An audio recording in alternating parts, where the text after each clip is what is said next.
I was 20 years younger than my husband, his first wife dead in childbirth. I agreed to marry him because he was a good fisherman, because he had his own house, and he was willing to take in my mother and father when the time came. It was a practical decision, and he wasn't expecting more than that. Two people should never say the word love before they've eaten a sack of flour together, he told me. The night we married, I hiked my nightdress around my thighs and shut my eyes so tight I saw stars.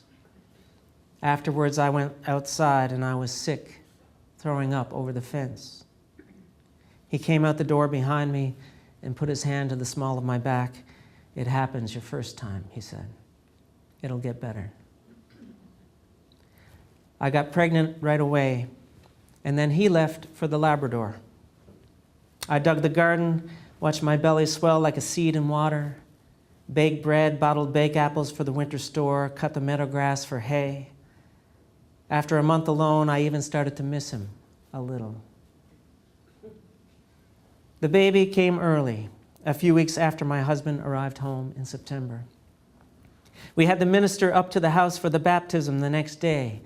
Angus McLean, we named him, and we buried him in the graveyard in the burnt woods a week later.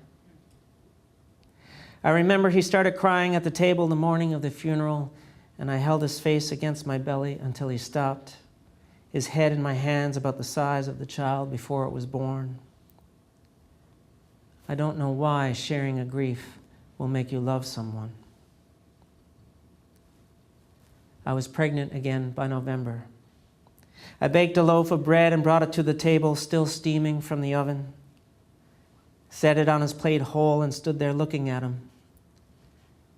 "That's the last of that bag of flour," I told him. And he smiled at me and didn't say anything for a minute.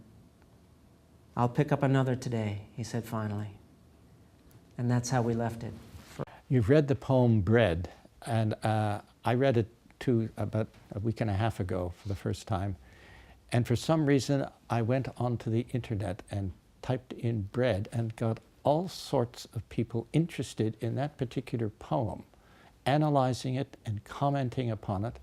Are you aware that not that it's gone viral, let's not go too overboard here, Right. but there is an interest in, and I noticed you read it today to a group of us here in Knowlton. Yeah. Why is that, do you think? I'm not really sure. I mean, I know, I certainly felt like when I wrote that, that I had hit something.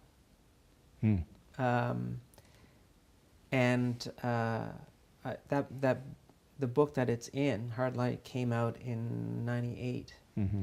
And I still read from that book on a regular basis and still love reading from that book. And I think the material for me is, I feel a very personal connection to it. But with Bread in particular, I remember saying a long time ago that I felt like that was one of the few things I've ever written that might be around after I'm gone. And there does seem to be, I don't know why, but I think it's ended up in a couple of textbooks and things like that. So I think that it's being taught, which may be part of the reason that I think that's what's happened.